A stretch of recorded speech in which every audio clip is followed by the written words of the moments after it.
የአዲስ አበባ ውሾች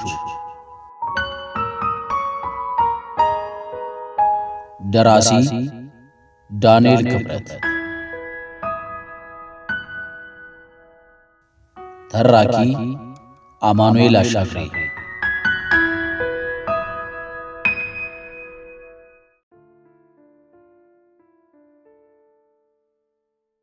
ሰላም እንደምን አላችሁ ውድ የቻግኒ ሚዲያ ተከታታዮቻችን። ከዚህ በመቀጠል የሞዓዘ ጥበባት ዳንኤል ክብረት ሥራ የሆነውን የአዲስ አበባ ውሾች የተሰኘውን ትረካ ወደ እናንተ የማደርስ ይሆናል።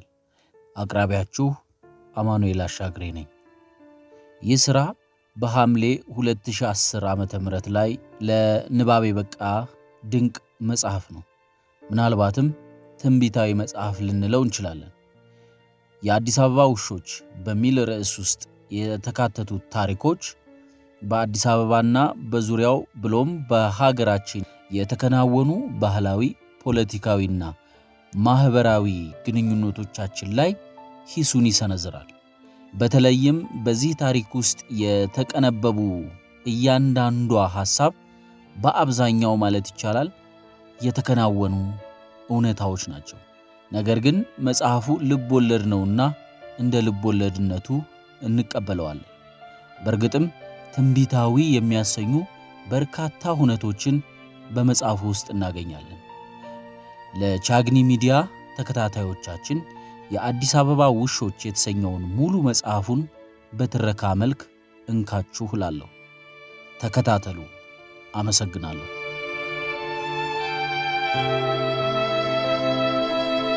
ክፍል 1።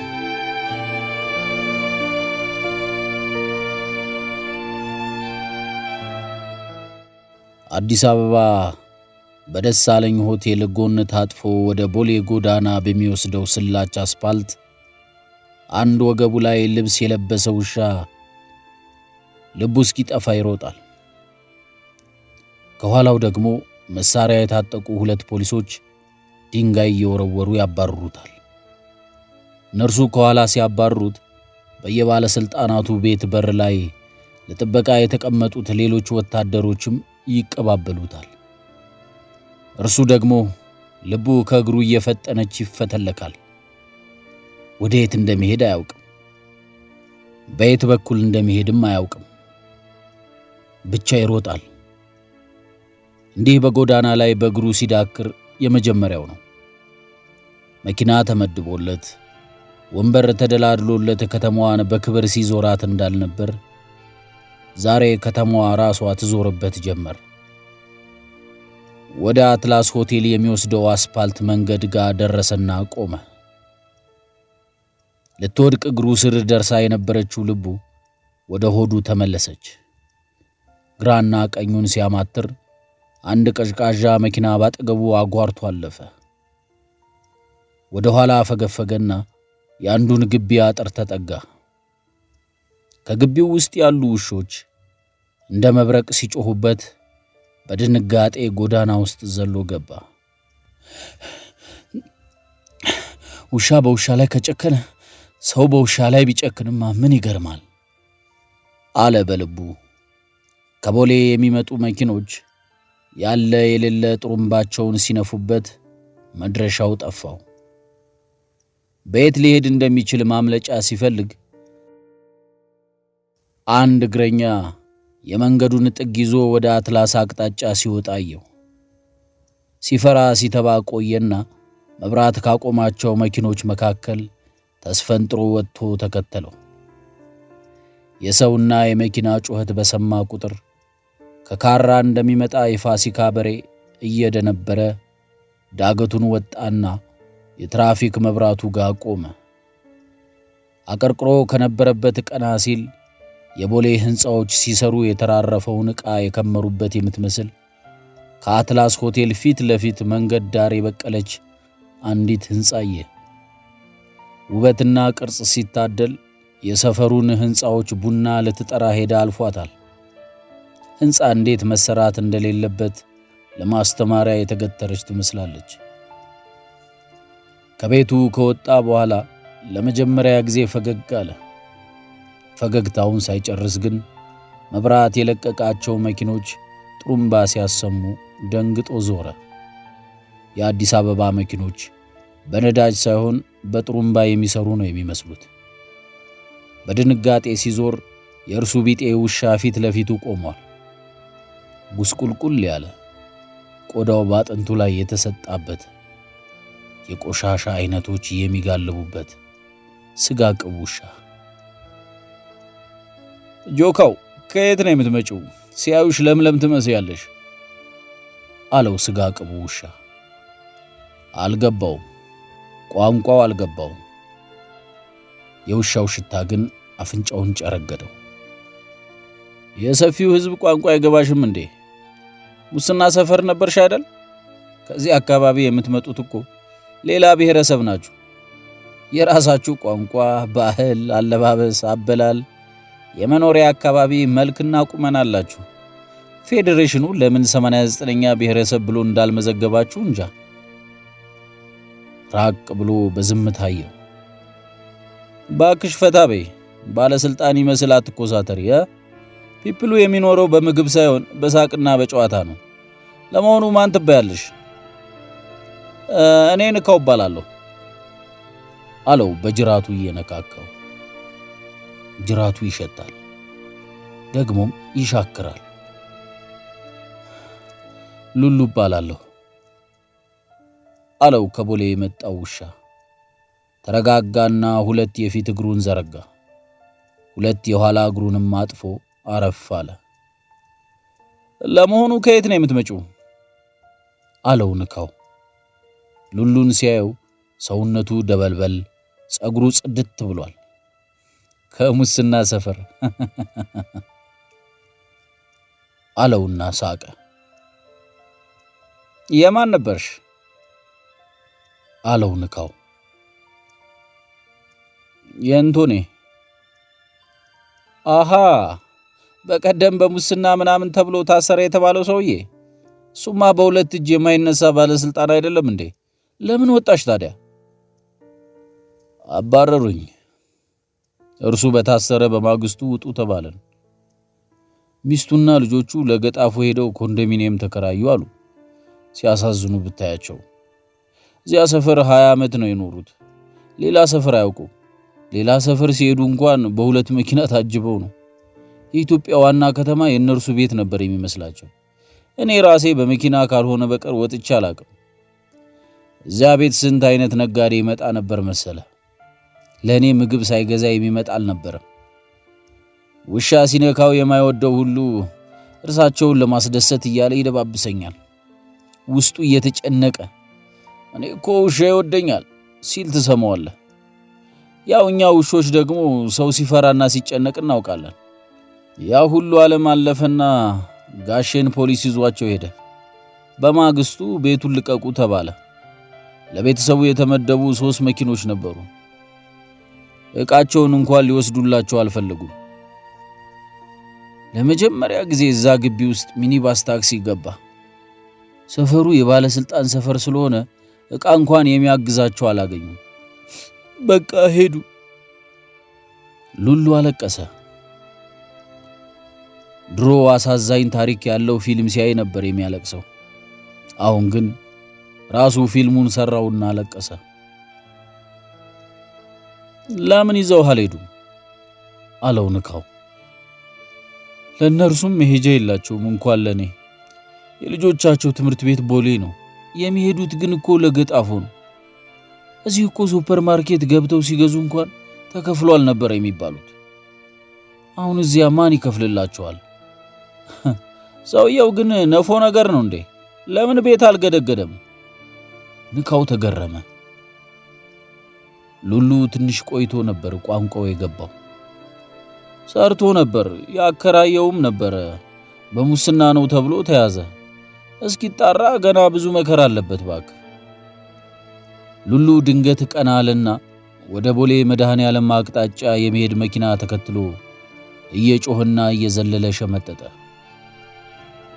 ፊት የተቀመጠውን ሰው ለማየት በሚመስል ወደ መኪናው መስኮት ደጋግሞ ዘለለ።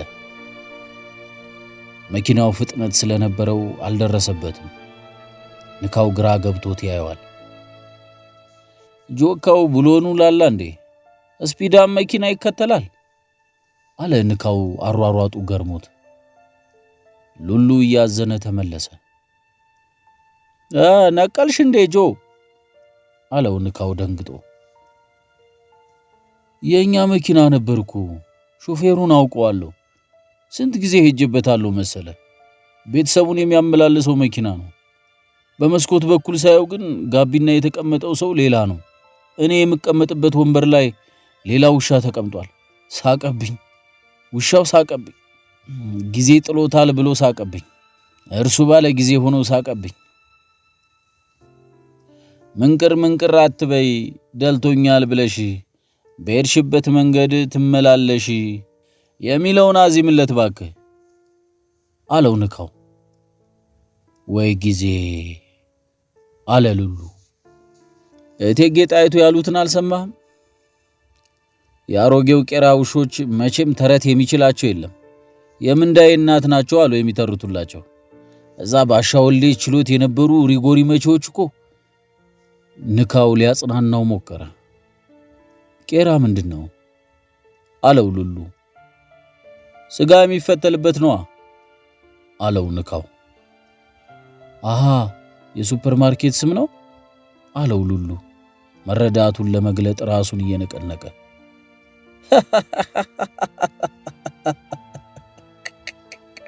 ንካው እስኪ በቃው ሳቀና፣ ቆይ ባክሽ ጨዌ ነገር ሳትሆኝ አትቀሪም፣ በኋላ እነግርሻለሁ።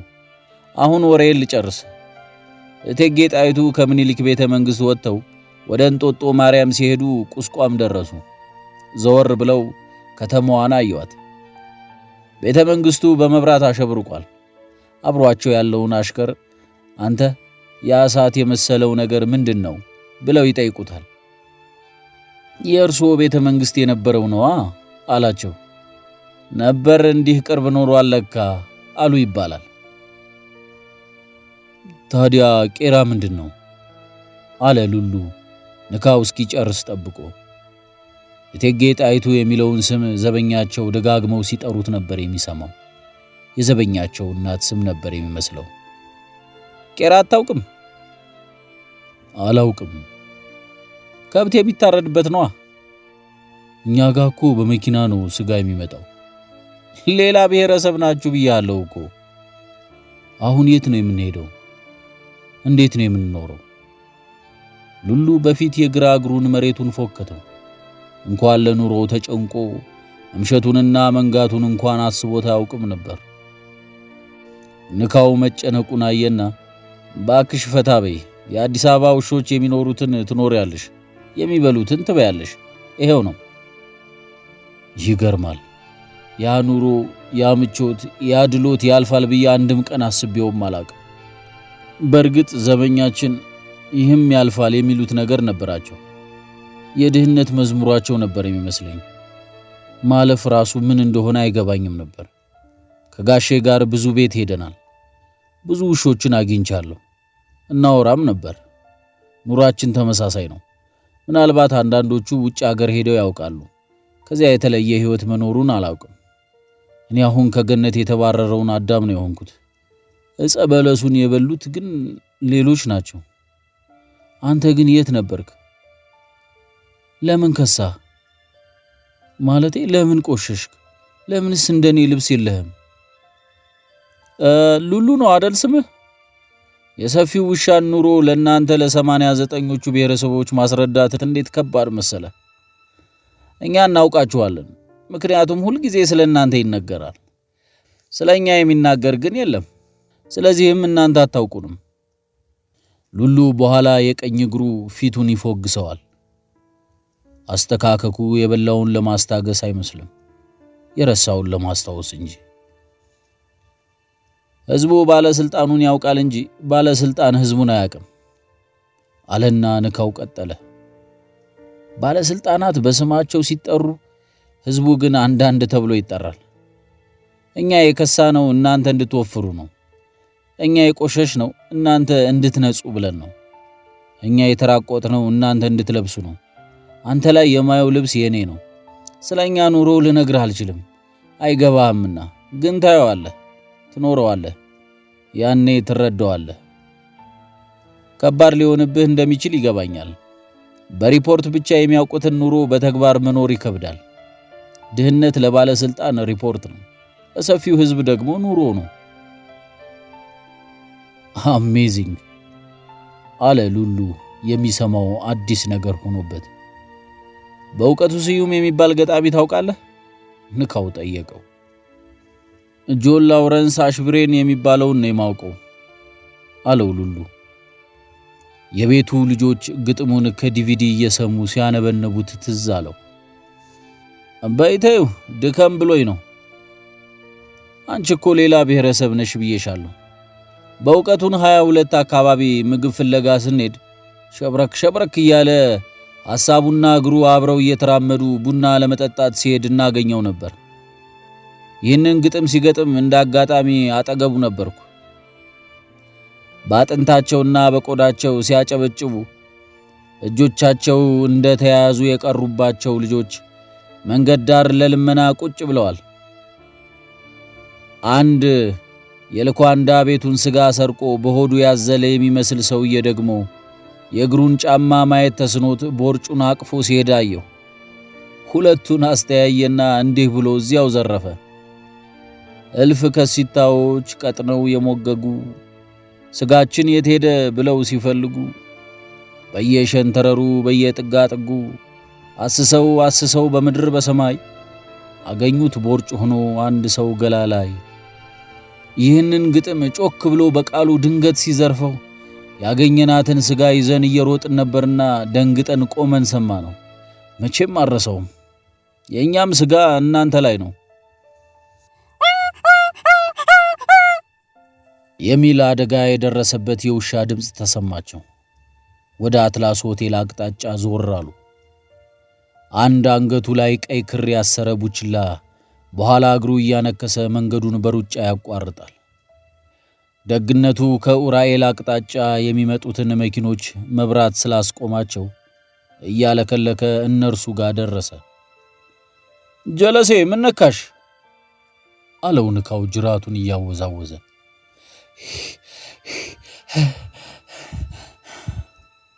አለና መሬቱ ላይ ተዘረረ።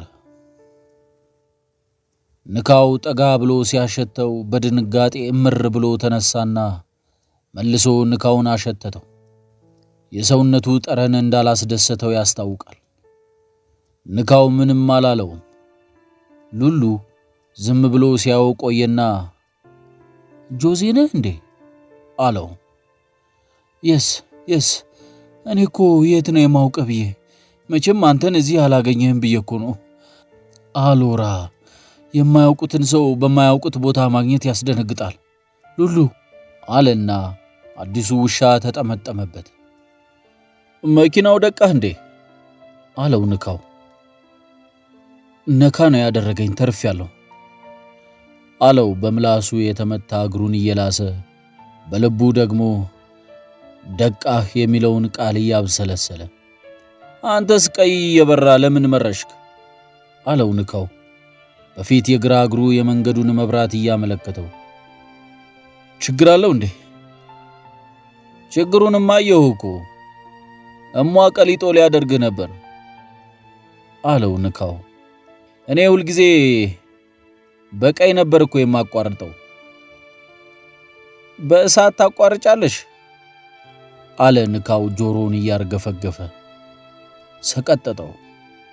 ከዳዲና ከሹፌሩ ጋር ሆነ ነው። ዛፖቹ አይዟችሁ? ንካው ተገረመ። ምን ማለቴ? ፖሊሶቹ ሰላምታ ነበር የሚሰጡን። አንዳንዴ እንዲያውም ሌላውን በአረንጓዴ የሚያልፈውን መኪና አስቁመው እኛን በቀይ ያሳልፉናል። የት ነበርሽ አለው ንካው። አረቡ ጋር። አው ንካው ጮኸ። መልሶ ደግሞ አካባቢውን ቃኘው። ሉሉ አይኑ ፈጠጠ። ልቡ ተስፈንጥሮ ሊወጣ ብሎ ቆዳውን ያዘው። አረቡ ትዝ አለው። ያ ቀይ መለሎ ነጋዴ እርሱ ሲመጣ ግቢው እንዴት ይተራመስ እንደነበር የሀገር ባለስልጣን እንደ ንጉስ ደጅ ሲጠናው ያንተ መኪና ነገ ይገባልሃል፣ የልጅ ትምህርት ቤት ተከፍሏል፣ ባለቤትህ እንዴት ናት? ሎስ አንጀለስን ወደደችው እንዴ? አልጋው ለወገብህ እኮ አሪፍ ነው እያለ ትምህርት ቤት እንደሚሄድ ልጅ ጀርባቸውን ሲደባብስ ታየው። ጊዜ የማያመጣው የለ። አረቡ ምን ሆኖ ይሆን? በዚያ ሰውነቱስ ላይ እንዴት ችግር ይችላል? ከእንቁላል አስኳል የተሰራ የሚመስል ሰውዬ፣ ለሁሉም አቃቂር የሚያወጣ ሰውዬ። ለትከሻ ጥሩ አይደለም፣ ለወገብ አይመችም፣ የመቀመጫ ህመም ያመጣል፣ ለእግር ይቆረቁራል እያለ ለአልጋና ለወንበር ለምንጣፍና ለጠረጴዛ አቃቂር የሚያወጣ ሰውዬ እንዴት ሆነ ይሆን? ሉሉ በትዝታ ነጎደ። ይሄን ሲያሳልፈው ያንም ሲያሳልፈው ትዝታ ብቻ ነው ለሰው የሚተርፈው አለች የቤት ሰራተኛችን። ሁሉም ነገር ትዝታ ሆነ እኮ። የሀገሪቱ ቁልፍ በሙሉ እርሱ እጅ ላይ ነበር። ሲፈልግ ይከፍታታል፣ ሲፈልግ ይዘጋታል፣ ሲፈልግ ገርበብ ያደርጋታል። በፈለገ ጊዜ የፈለገበት ቦታ ደውሎ የፈለገውን ነገር ያዛል። እንደ ጴጥሮስ የማሰርና የመፍታት ስልጣን ነበረው። እርሱ ሀብታም ሳይሆን ራሱ ሀብት ነበር። ሉሉ አሁንም ነጎደ። ሉሉ አለው ንካው ጠብቆ አልመለስ ሲለው። የት መረሽክ? ታውቀዋለህ እንዴ ሰውየውን? እንዴ እኛ ቤት ከሚመጡ ሰዎች ዋናው እርሱ ነበር። እኛም ቤቱ ስንት ጊዜ ሄደናል። ከሚኒሊክ ቀጥሎ አዲስ አበባ ቤተ መንግስት የሰራ አረቡ ብቻ ነበርኩ። እንደውም ያኔ አቶ መለስ ዜናዊ አርፈው አቶ ኃይለ ማርያም የት ይኑሩ እየተባለ ሲወራ ለምን አረቡ ቤት አይገቡም እያሉ ነጋዴዎች ያሾፉ ነበር። ራሳቸው ጠቅላይ ሚኒስትሩም አንድ ቀን መጥተው ህዝቡ ይህንን ቢያይ ኖሮ ከኔና ካንተ ጠቅላይ ሚኒስትሩ ማን ነው ብሎ ይጠይቅ ነበር እያሉ ሲቀልዱ ሰምቼ ነበር። ግን አረቡ ምን ሆነ? አለው ሉሉ ወደ ጆዜ ዞሮ። ጆዜ አሁንም የተመታ እግሩን ይነካካል። አሎራ አለ ጆዜ። እርሱ ታሰረ፣ ልጆቹና ሚስቱ ከሀገር ወጡ አለው ጆዜ። መንገድ ላይ ባይሆን ኖሮ ሉሉ አው ብሎ እንደ መርዶ ነጋሪ የሰፈር ውሻ ሊያላዝን ፈልጎ ነበር። አረቡ በሀብቱ አገርንም መንግስትንም ሃይማኖትንም ስነ ምግባርንም ገዝቶ የሚኖር ናጣጭ መላጣ ሰው እንኳን አረቡ እንዳያይ ይባል ነበር። ለመንግስት አመልክቶ እንደ ባዶ መሬት ሊመራው ይችላል። የዛሬን ማረልኝ ከእንግዲህ አልወልድም የተባለው ለመላኩ ተፈራ ነበር። የንግድ ድርጅትህን ከአረቡ ለማትረፍ ግን ይህንን ዘፈን አንተም ትዘፍነዋለህ። እንደ ሰማ ቀልጦ፣ እንደ ብረት ቀጥቅጦ፣ እንደ መሪ ጨብጦ፣ እንደ ጫማ ረግጦ፣ እንደ ጉርሻ ውጦ፣ እንደ ጥብስ አላምጦ ነበር ሀገሪቱን የተቆጣጠራት። አይ ጊዜ! ሉሉ አልተመለሰም። በሐሳቡ ተመልሶ ሄዷል። ለንካው ይህ ሁሉ አዲስ ታሪክ ነው። እንዲህ ያሉ ሰዎች፣ እንዲህ ያሉ ውሾች፣ እንዲህ ያለ ኑሮ፣ እንዲህ ያለ ዓለም፣ እንዲህ ያለ ቅብጠት መኖሩን አያውቅም፣ አልሰማምም።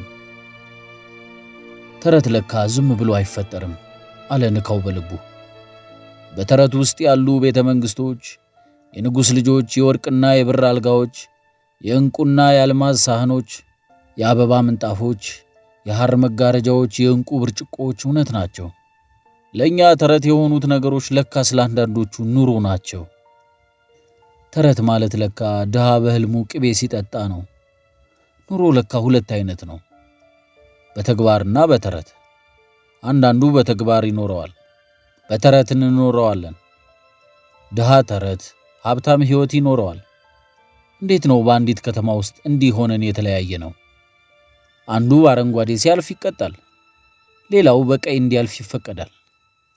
ንካው አንተ ሴት ሄድክ አለው ሉሉ በተራው። ግርምት እብደት ለቀቀብኝ አለው ንካው። አሜዚንግ አለ ሉሉ። ጆዜ ይባላለሁ አለ አዲሱ ውሻ ወደ ንካው የፊት ግራ እግሩን ዘርግቶ። ጆዜ አለ ንካው ይህም አዲስ ሆኖበት። እንዴት ነው ኳስ ላይ አትሾፊም እንዴ አለው አዲሱ ውሻ። ዳዲ የጆዚ ሞሪኖ አድናቂ ስለሆነ እኔን ጆዚ አለኝ። ኦኬ ጆዜ፣ ዳዲ የት ሄደ? ቆይ ግን ዳዲ ማለት ጠጅ ማለት አይደል እንዴ? አለ ንካው። ጆዜና ሉሉ የፊት እግሮቻቸው ውስጥ አንገታቸውን አስገብተው ፍርስ ብለው ሳቁበት። አሎራ አለ ጆዜ። አይደለም፣ ዳዲ ማለት በእንግሊዘኛ ፋዘር ማለት ነው አለው ጆዜ። ሉሉም በአዎንታ ራሱን ነቀነቀ። ዳዲ ማለት እኮ በኦሮሞኛ ጠጅ ማለት ነው አለው ንካው። እርሱን ሰምተነው አናቅም አሉት አንድ ላይ። በሉ ካሁን በኋላ እንግሊዘኛውን ትታችሁ አገረኛውን ያዙ። የሚያዋጣችሁ እርሱ ነው። ይልቅስ ዳዲ የት እንደገባ ንገረኝ። ታሰር አልኩህ እኮ። አንድ ቀን መጡ፣ ይዘውት ሄዱ። ሚስቱ ቀድማ ልጆቿን ይዛ አሜሪካ ገብታለች።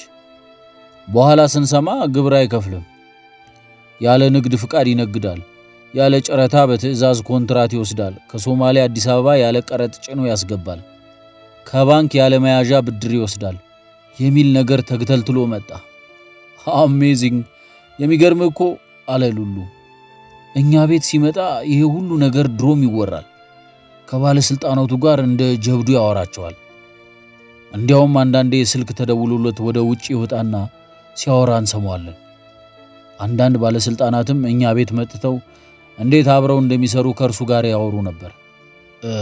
ይህንን ውሰድ፣ ያንን ጫን፣ ያንን ተቀበል፣ ይህንን ስራው ይሉት ነበር። አገሪቱ እኮ በሁለት መንገድ ነው ትዕዛዝ የምታስተናግደው፣ በስልክና በደብዳቤ። በሕጋዊ መዋቅር በኩል በደብዳቤ፣ በሕገ ወጡ በኩል ደግሞ በስልክ። አሁን ምን አዲስ ነገር ተገኘ? አለው ሉሉ። የኛ ቤት ጥበቃ የነበሩት ሰውዬ ምን አሉ መሰለ? አለ ጆዜ። የጅብ ግልገልና የበግ ግልገል ተጋብተው ይኖሩ ነበር። ብዙ ዘመን ከኖሩ በኋላ ረሃብ ገባ። ጅቡም ቢወጣ ቢገባ የሚበላው ነገር አጣ። አንድ ቀን ድንገት ተነሳና ለካንስ ሚስቴ በግ ናት፣ እኔ እኮ አላውቅም ነበር አለ። እስከ ዛሬ ድረስ ጅብ መስላኝ ነው አብሬያት የኖርኩት አለና ሳርግጣ ስትመለስ ዘንጥሎ በላት አሉ።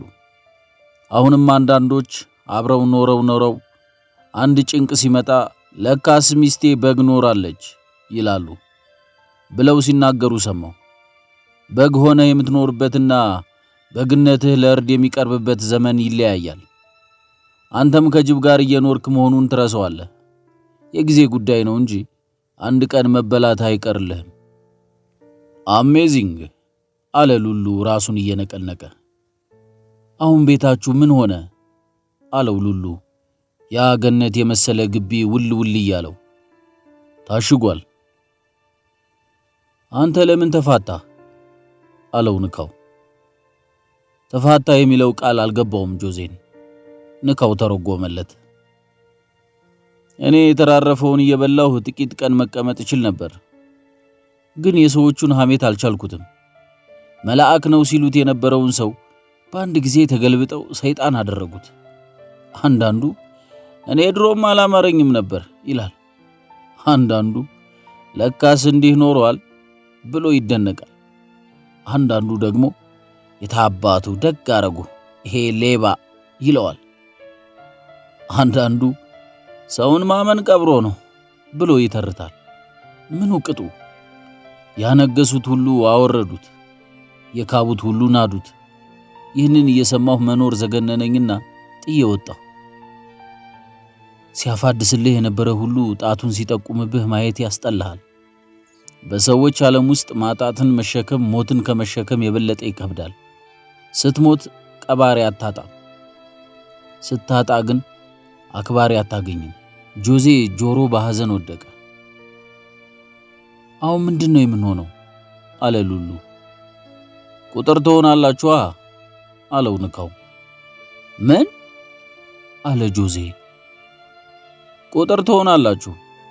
አዲስ አበባ ውስጥ ይህንን ያህል ባለቤት አልባ ውሾች አሉ ይባልልናል። ስምህ ከዚህ በኋላ ትርጉም የለውም። ቁጥር ነህ። ሰፊው ሕዝብ ቁጥር አይደል? ጥቂት ጊዜ ትቸገራላችሁ፣ በኋላ ግን ችግሩን ትለምዱታላችሁ። ችግሩ አይቀየርም፣ እናንተ ግን ትቀየራላችሁ። የኢትዮጵያን ሕዝብ አታዩትም? ስርዓቶቹ ቢቀያየሩም እንኳን ችግሩ ግን ያው ነው። ሕዝቡ ግን ተቀያይሯል፣ ለመደው። ባህር ውስጥ ያለ ዝናብ አይመታውም። እናንተም የችግር ባህር ውስጥ ስትሰምጡ የችግሩ ዝናብ አይመታችሁ። በሉ እንሂድ። ከችግር የምትወጡበትን መንገድ ማሳየት ቢያቅተኝ ችግሩን የምትለምዱበትን መንገድ ማሳየት አያቅተኝም። ንካው መኪኖቹን መቆማቸውን አየና ከቦሌ የሚመጣውን መንገድ አቋርጦ ወደ ኡራኤል አቅጣጫ ቱስ ቱስ እያለ ሄደ። ጆዜ እያነከሰ፣ ሉሉ እየተጠራጠረ ተከተሉት። አሜዚንግ! መቼም ወዴት እንደሚሄዱ ሳያውቁ እንደመሄድ ያለ ፈተና የለም አለ ሉሉ ጆዜ እንዲሰማው ድምፁን ከፍ አድርጎ። አሎራ አለ ጆዜ ራሱን አርገፈገፈና፣ አንድ ቀን እኛ ቤት ምን አይነት ፊልም እንዳየሁ ታውቃለህ? ፊልሙ ነገ ወይስ ዛሬ ይባላል። ለኑሮ አስፈላጊው የትኛው ነው? በመጨረሻ ፊልሙ የሚለው ግን ነገን ሳያውቁ መኖር አይቻልም ነው። ዋናው ጠላትህ ነገን የሚሰርቅብህ ሰው ነው።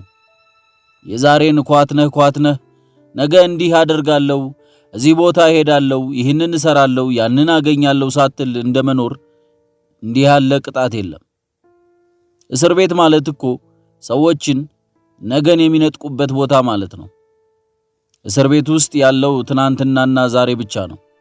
ነገ ካለህ ዛሬ ባይኖርህ ችግር የለውም። ነገ እንደምትታከም ካወቅህ ዛሬ ህመምህን ትችለዋለህ። ነገን የመሰለ ምን ነገር አለ? አሁን እኔና አንተ ነገ የለንም። ዌር ኢዝ ቱሞሮ የሚለውን ፊልም አይተዋል አለው ጆዜ። የሚገርምህ ነገር የቤቱ ልጆች ተከራይተው አምጥተውት ልናየው ስንል ነው ነገር ዓለሙ የተደበላለቀው አለ ሉሉ። እንግሊዝ ውስጥ ነው። ድሮ አንድ እባብ ነበር። ህዝቡን በጣም አስቸገረ። ማን ጀግና ይድፈረው? አንዱ ብልጥ እኔ ይዘዋለሁ አላቸው። ንግስቲቱም እሾምሃለሁ አለችው። የወርቅ ሳጥን ገዛና ሳጥኑ ውስጥ የሐር ምንጣፍ አነጠፈበት። ወደ ጫካ ሄዶ እባቡን ይህ ለክብርህ የተዘጋጀ ዙፋን ነው አለው። እባቡ ጠርጥሯል። ነገር ግን የወርቅ ሳጥኑንና የሐር ምንጣፉን ወደደው። ግባና ለካው አለው ሰውየው። ከአንገቱ በታች ያለውን አካሉን አስገብቶ ለካው። ይመቻል፣ ሙሉ ሰውነትህን አስገባው አለው። ብትዘጋብኝስ አለ እባቡ። ሰውየው ማለለት፣ ሙሉ አካልህን ካላስገባህ ይስፋህ ይጥበብህ ማወቅ እኮ አይቻልም። እየጠረጠረ ገባ። ዘጋና ቆለፈበት። እባቡም ክፈት እያለ መጮህ ጀመረ። ሰውየውም ነገ ከፍትልሃለሁ አለው።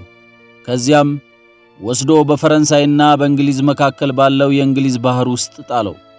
ከዚያን ጊዜ ጀምሮ አሳ አጥማጆች አሳ ሲያጠምዱ ነገ መቼ ነው እያለ ይጠይቃል። ነገ መቼ ነው? ትክክለኛ ጥያቄ ነው። ነገ የማይሆንላቸው አሉና አለ ጆዜ። ንካው ቆም አለና ድልድዩ አጠገብ ጠበቃቸው። ያንን ታውቀዋለህ አለው ጆዜ። ንካው ጆዜ ወደ አሳየው አቅጣጫ ተመለከተ። ከጎዳናው ማዶ አንድ ቡችላ ያያቸዋል። አላውቀውም፣ እንደናንተ ወዶ ገብ ይሆናል። ምነው ይህን ሰሞን በዛችሁሳ? ሀገሪቱ ሰላም አይደለችም እንዴ? እኛ እኮ የምንፈልገው እናንተን መሆን ነው። አሁን ግን እናንተ እኛን እየሆናችሁ ነው። ይሄ እኩልነት የሚባለው በእናንተ መውረድ ነው ወይስ በእኛ መውጣት ነው የሚለካው? ንካው ተፈላሰፈ። አሜዚንግ አለ ሉሉ በፊት የግራ እግሩ አፉን ይዞ። ምን ነው ታሰጣው ነበር እንዴ አለው ንካው። ታሰጣው አለ ሉሉ። ታውቀው ነበር ወይ ማለት ነው በእኛ ቋንቋ። ኮሎምበስ እኮ ነው። ኮሎምበስ አሉት ንካውና ጆዜ አንድ ላይ። አዎ ኮሎምበስ። አሜዚንግ አሜዚንግ አሜዚንግ እያለ ይወዘውዝ ጀመር። አው ብሎ መጮህ አማረው ሉሉ። ምንድን እየሆነ ነው ያለው? አገር እየፈረሰ ነው እንዴ? አለ ሉሉ በግራ የፊት እግሩ ጉንጩን ይዞ። አገር እናንተ ናችሁ አይደል? አለው ንካው ብሎ እየጮኸ። እናንተ ስትበሉ ሀገር በላች፣ እናንተ ስትጠጡ ሀገር ጠጣች፣ እናንተ ስትጠግቡ ሀገር ጠገበች፣ እናንተ ስትዝናኑ ሀገር ተዝናናች፣ እናንተ ሲያማችሁ ሀገር ታመመች፣ እናንተ ስትሞቱ ሀገር ሞተች ነው አይደል የምትሉት? እኛማ ቁጥር ነን። ከኛ ውስጥ የወጣችሁ መሆኑን ትረሱትና ከናንተ ውስጥ የወጣን ይመስላችኋል አይደል? ንካው ነካው። በእናትህ እኛን እኮ ነው የሚያዩ አለው ሉሉ እንባው መጥቶ። ታዲያ ምን እናድርገው? የሆነ ቦታ እየሄደ ይሆናላ። እንዴ አላወቃችሁትም? ኮሎምበስ እኮ ነው። ኮሎምበስ ነው በእግሩ የሆነ ቦታ የሚሄደው። እንዴ እርሱ እኮ መሬት ክብ ናት ወይስ ጠፍጣፋ ናት ብትሉት መሬትማ ጎማ ያላት መኪና ናት ነው የሚለው። እኔ ነኝ ያለ ቀበጥ፣ ለእግሩ ጫማ፣ ለአካሉ ልብስ፣ የራሱ መኝታ ቤት ያለው ያለ መኪና የማይንቀሳቀስ ኒውዮርክ ካፌ፣ ዴንቨር ሬስቶራንት፣ ሎስ አንጀለስ ኬክ ቤት፣ አትላንታ ካፌ ካልሆነ ንቅንቅ የማይል ዲያስፖራ እኮ ነው። ሉሉ አሻግሮ እያየው በአግራሞት ያወራል። ኮሎምበስ እነርሱ ቤት ይመጣ ነበር። ሉሉም አንድ ሁለት ጊዜ ቤታቸው ሄዷል። መኝታ ቤቱን አስጎብኝቶትም ነበር። ኒውዮርክ እያለ የተነሳቸውን ፎቶግራፎች ግድግዳውን ሞልተውታል። ማታ ማታ የሚያናፍሰው ጌታው ራሱ ነበር። ምግቡ መኝታ ቤቱ ድረስ ይመጣለታል። የራሱ መጸዳጃ ቤት ነበረው። አሜሪካ ጌታውን ተከትሎ ያልዞረበት ቦታ የለም። ውሻ ሲያገኝ አሜሪካ ውስጥ ስለዞረባቸው ቦታዎች ትንሽ ቫት እየጨመረ ማውራት ይወዳል። ለዚህ ነው ኮሎምበስ የተባለው። አሁን ግን ኮሎምበስን ኡራኤል መንገድ ዳር ምን አመጣው? ይሄኔ እኮ አያበሻ እያለ ይሆናል የቆመው አለ ሉሉ። እንዴት ማለት? አለው ንካው። መጠቅለል ይወዳል። እርሱ ከአሜሪካ ስለመጣ ሁሉም ነገር ላስረዳህ ይላል። የማታውቀው ነገር አለ ማለት ይወዳል።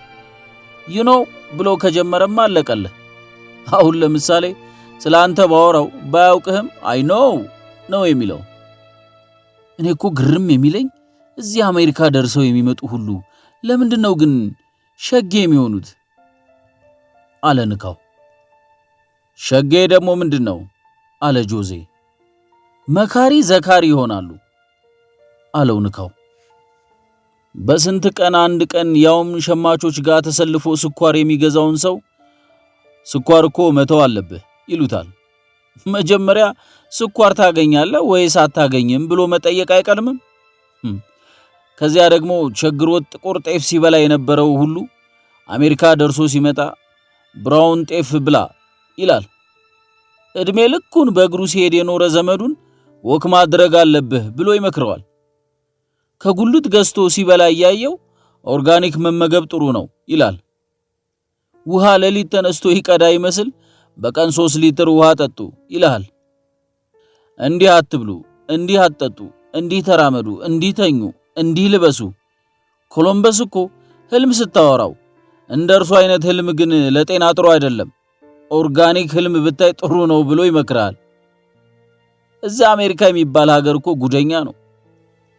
ገራፊና ተገራፊ የነበሩት ግንባር ፈጥረው ሰልፍ ይወጡና እኛን ውጡ ተፈለጡ ይሉናል። ሶስቱም በውሻኛ ሳቁ። ከቦሌ መድኃኔ ዓለምና ከኡራኤል በሁለት አቅጣጫ የሚመጡት መኪኖች ተግ ሊሉ አልቻሉ። ሉሉ የሚያደርገው ነገር ጠፋው።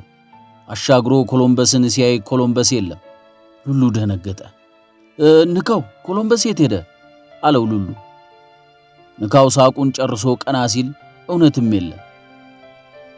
እንጃ ነካው እንዴ? አለው። ጆዜ አይኑን ሲወረውር ወደ ኡራኤል አቅጣጫ ሲሮጥ አየው። አንድ ዕድሜው ወደ 12 ዓመት የሚጠጋ ልጅ በድንጋይ ያባረረዋል። ኮሎምበስ ይፈተለካል። ልጁ እየሳቀ ተመለሰ። ኮሎምበስ ግን ልጁ መመለሱን አላየም ነበርና ይሮጣል። አሜዚንግ! አሁን ምን አደረገው? አለ ሉሉ በቁጭት አስፓልቱን እየደበደበ። ጉልበተኛ ጉልበት የሌለውን ማባረሩ እዚህ ሀገር የተለመደ ነው። እኛ ለምደነዋል አለ ንካው በሐዘን ስሜት። አምባገነንነትን እንዲህ ነው የምትለማመደው። በአቅመ ደካማው ላይ ደስ ያለህን ነገር በማድረግ በአካባቢው ያሉት ሰዎች ተዋላሉትም። እነርሱ ካልተነኩ ምን ቸገራቸው? ይህ ሕዝብ እኮ እመቤቴ ማርያም በወርቅ ጫማዋ ውሻን አጠጣች ሲባል እልል ለማለት እንጂ እስኪ እኔም ላጠጣው አይልልህም።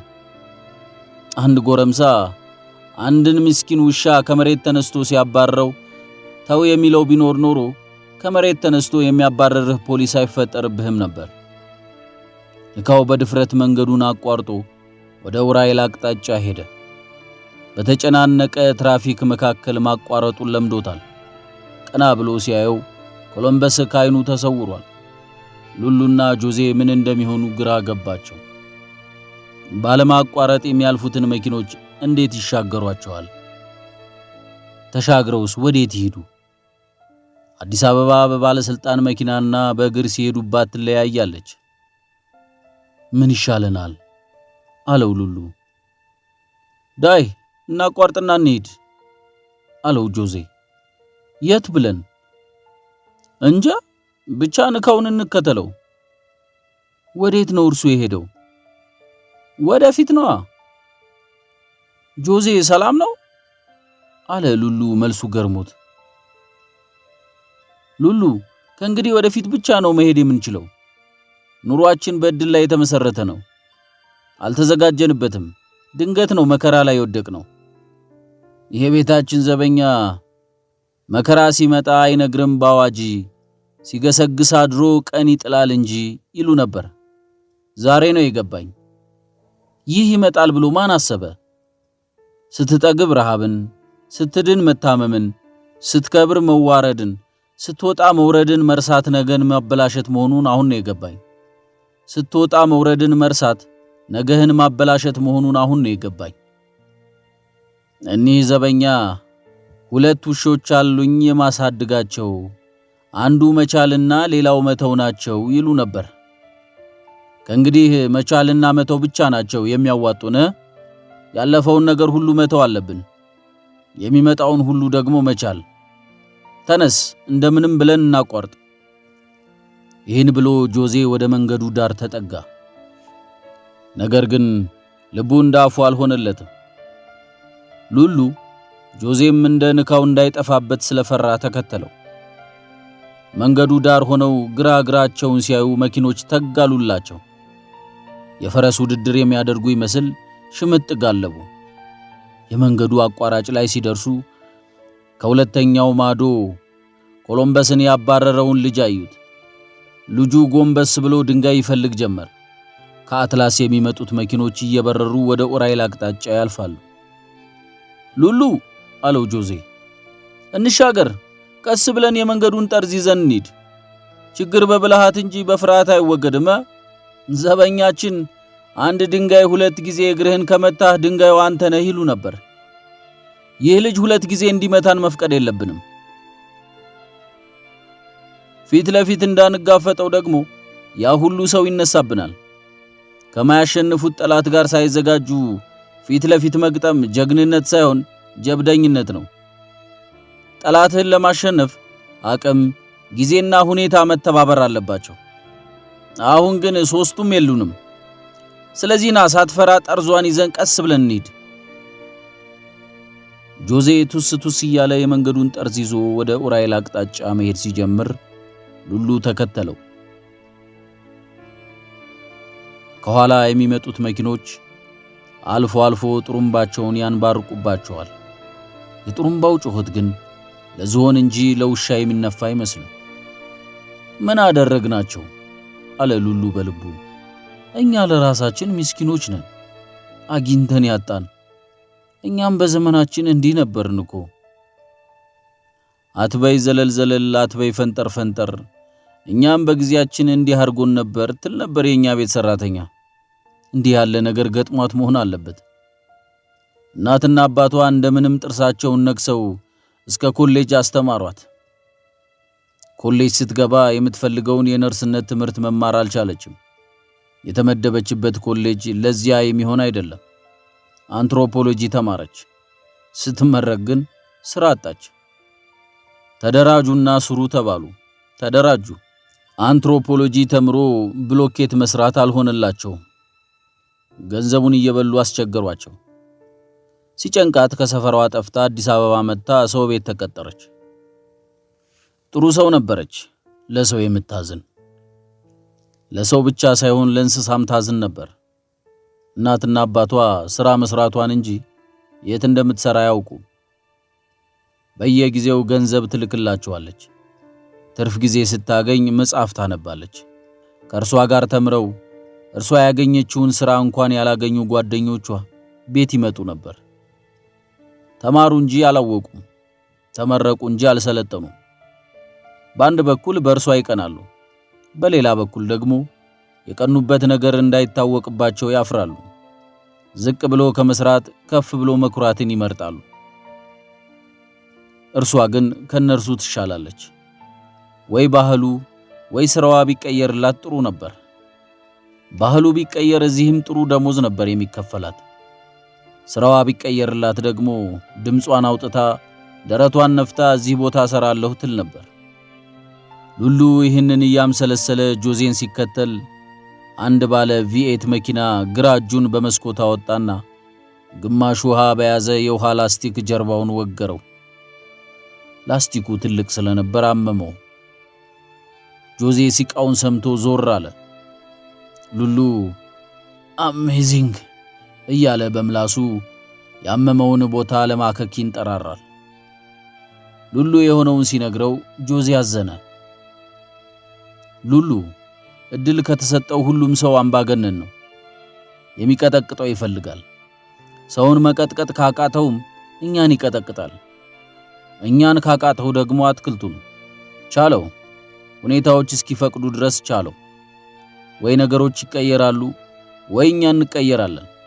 አሁን ቀስ ብለን በቆሙት መኪኖች መካከል ወደ ቤተክርስቲያን አቅጣጫ እንሻገር።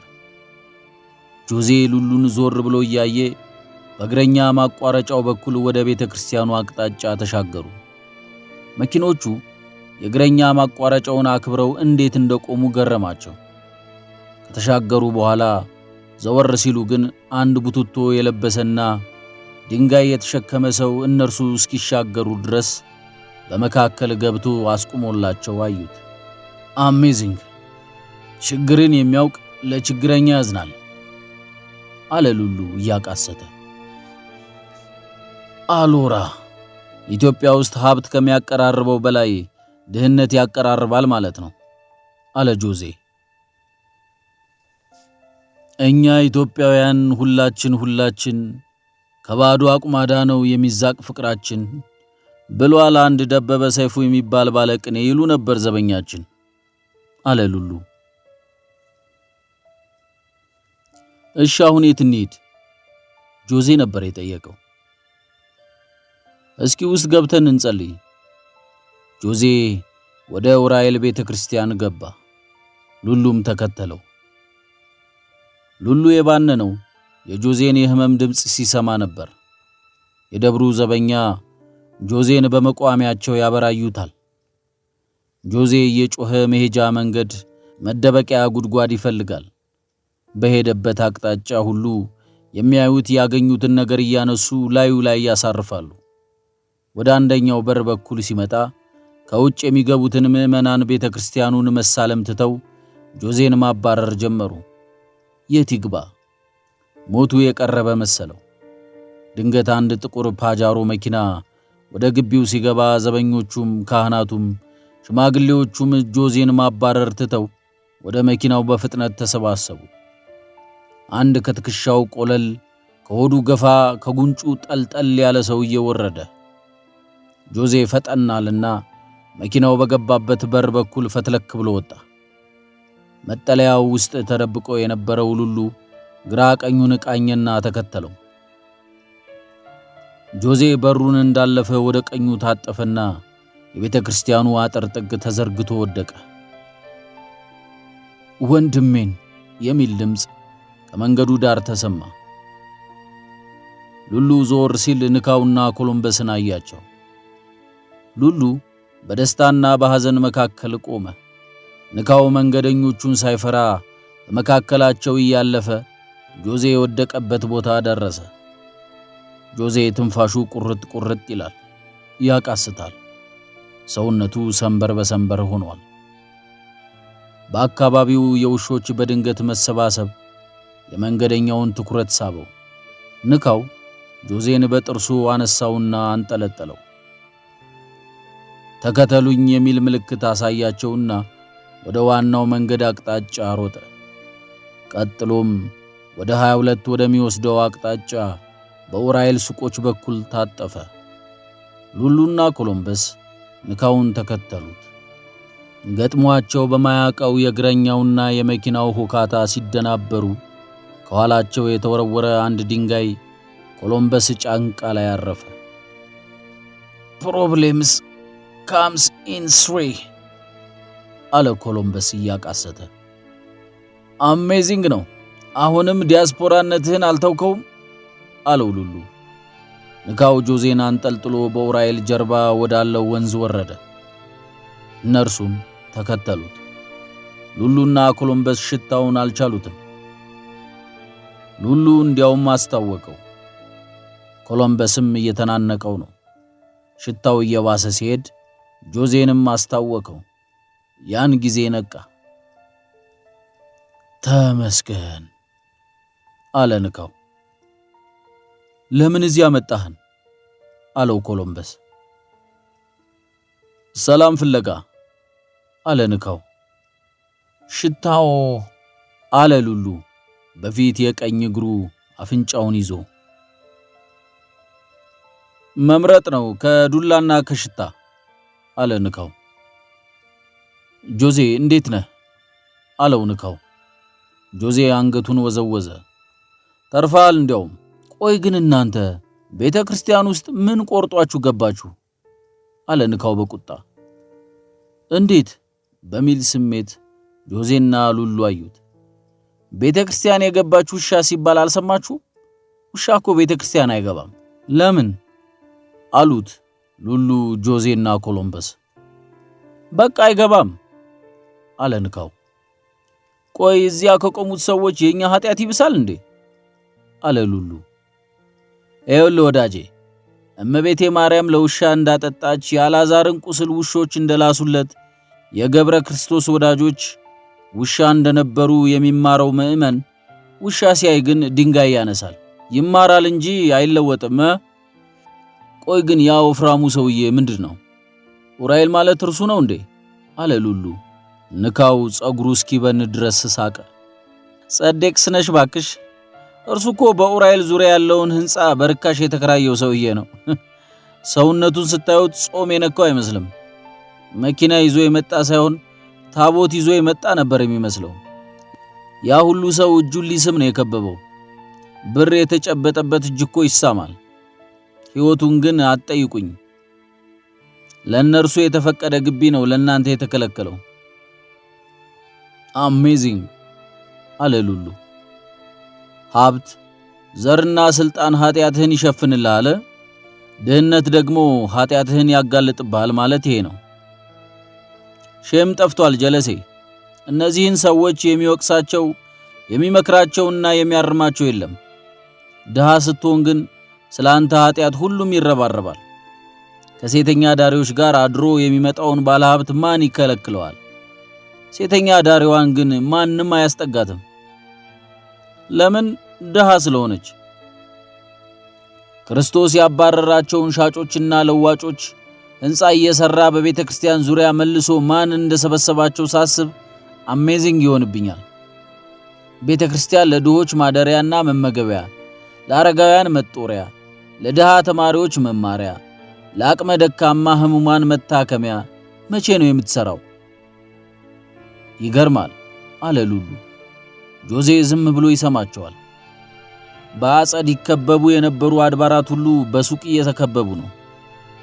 አጸድ የሌለው ደብር፣ ደቀ መዝሙር የሌለው መምህር እየተባለ በቅድስት ሥላሴ ስፒከር ሲነገር ባሻ ወልዴ ችሎት ቅንጥብጣቢ ስጋ እየለቃቀምን እንሰማ ነበር።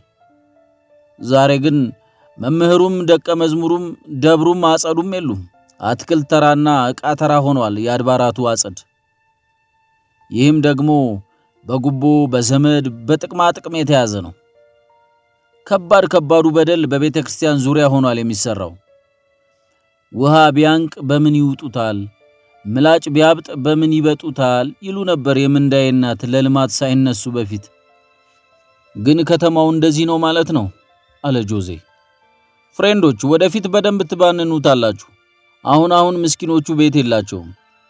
ከተማውም ለሀብታሞች ነው። ያው ቤተ ክርስቲያንም ለሀብታሞች እየሆነች ነው።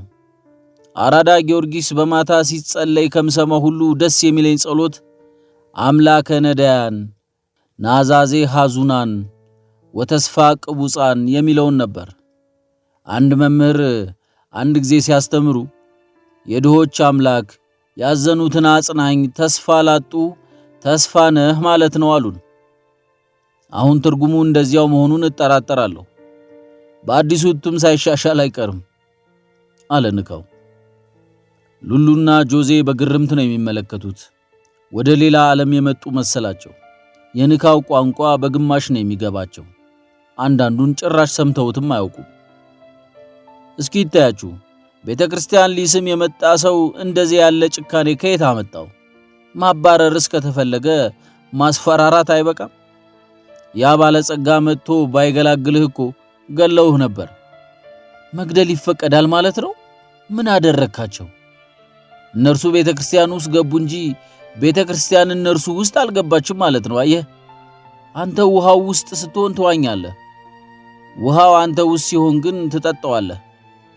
የሚዋኝ እንጂ የሚጠጣ ክርስቲያን ጥቂት ነው። እንዴት እስከ መካከላቸው አንድ ሰው እንኳን ተው የሚል ይጠፋል? ሕዝቡ ትንንሽ የሚላቸውን ግፎች አይቶ እንዳላየ ስለሚያልፋቸው ትልቁ ግፍ ሲመጣ መመከት ያቅተዋል። ሉሉ፣ ጆዜና ኮሎምበስ ገና ብዙ ታያላችሁ።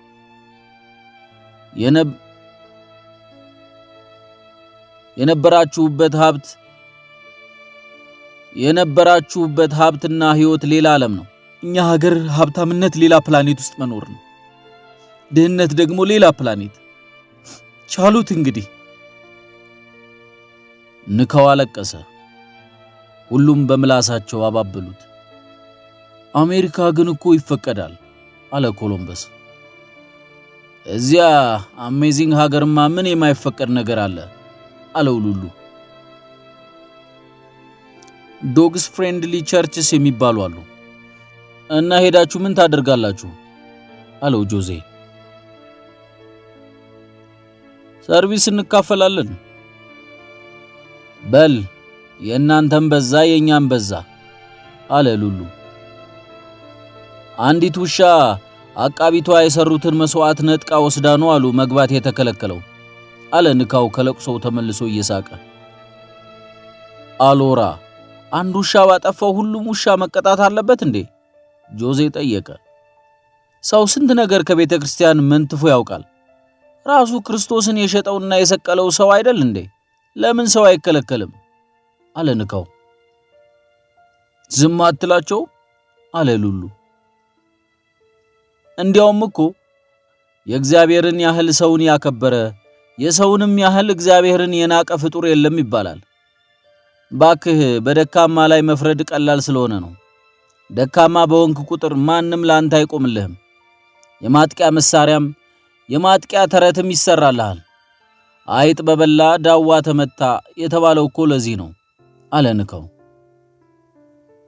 የተለመደ ነው የመጣ ከጥንት ከተጠቂው መራቅ አጥቂን መጠጋት ብለዋል አብየ መንግስቱ ለማ ይሉ ነበር ዘመኛችን አለ ሉሉ። በሉ አሁን ነዳጅ ጨርሰናል። ወንዝ ለወንዝ ካዛንቺስን እናቋርጠ መንገድ ላይ ሰዎች ከብት ሲያርዱ እናገኝ ይሆናል።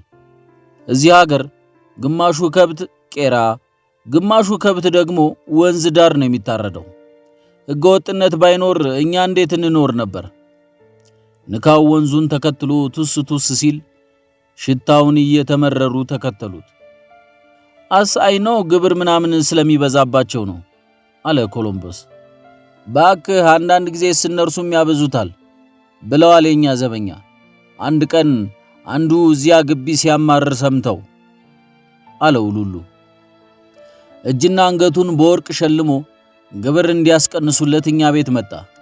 አኗኗሩ የሀብታም ሮሮው ግን የድሃ ሲሆንባቸው ጊዜ እግሩ ወጣ ከማለቱ ወደኔ ዘወር አሉና በድሃ ላይ 2 እና 3 እጥፍ የሚያተርፍ እንደርሱ ያሉት አይደሉም እንዴ? ለማያውቅሽ ታጠኚ አሉት። የእናንተ ዘበኛ ግን የሳቡ ነገር ናቸው አለ ንካው። ምን አለው ሉሉ። ኩላሊታቸው ሲቅ ያለ ነው። ምንድነው የምትለው? ባጭሩ የነቁ ናቸው። አሜዚንግሊ ቻይኖቹ እኛ ቤት ሲመጡ ሁሌ እንደዚያ የወረደ ነገር ለምን ትሰራላችሁ ይባላሉ። ቻይኖቹም እኛ ከገዛ ወገናችሁ በላይ ልናዝንላችሁ አንችልም ይላሉ።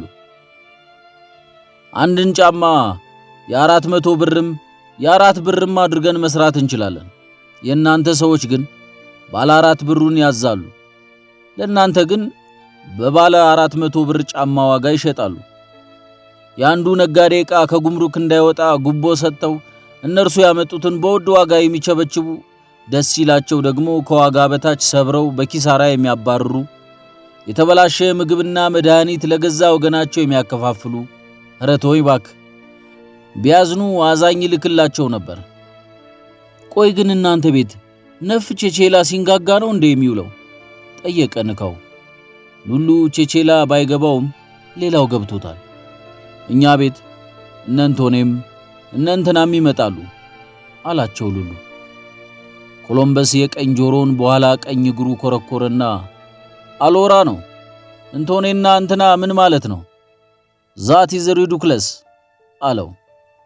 እንደ ዘበኛችን ትንታኔ ከሆነ እነንቶኔ ማለት ጊዜ የወለዳቸው ዘመን የወደዳቸው ነጋዴዎች ናቸው። መዋጮ ሲጠየቁ በማንኪያ እያላሱ በአካፋ የሚጎርሱ፣ አገሪቱን የሚከፍቱበት የወርቅ ቁልፍ ያላቸው፣ የአንድን ሐኪም ደሞዝ ለአንድ አስተናጋጅ ቲፕ የሚሰጡ። እነንትና ማለት ደግሞ ከእነንቶኔ የተራረፈውን የሚለቃቅሙ ግልገል ሀብታሞች ናቸው። ወይ ከነርሱ ተቀብለው ያከፋፍሉ አሊያም እነርሱ የናቁትን ይነግዳሉ። ግብር የሚያስጨንቃቸው እነንትናን ነው። ትንሽ የእነንቶኔ ጠባይ ባይጠፋባቸውም ቢያንስ ከየት ተነስተው የት እንደደረሱ ታሪክ አላቸው። ቀበሌውም ክፍለ ከተማውም ፌደራሉም በእነርሱ ላይ ይበረታል። ለድሃውም እነዚህ ይሻላሉ። ቢያንስ አዝነው ይረዳሉ። እነዚያ እኮ የፊውዳል ጠባይ ነው ያላቸው። ካልዘፈኑላቸው ብር አይወጣቸውም ይሉሃል አሜዚንጉ ዘበኛችን። እኛ ውሾች ግን በምን ቀን ምን ስንል ነው ከሰው የተጠጋ ነው? ከሰው ተጠግተን መኖር አልነበረብንም አለ ጆዜ። የኛ ቤት ልጅ ስታነብ የሰማሁትን ልንገራችሁ። ሁሉም ቆሙ።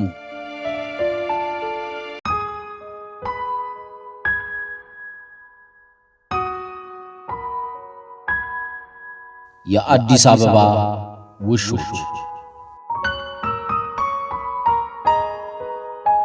ደራሲ ዳንኤል ክብረት፣ ተራኪ አማኑኤል አሻግሬ።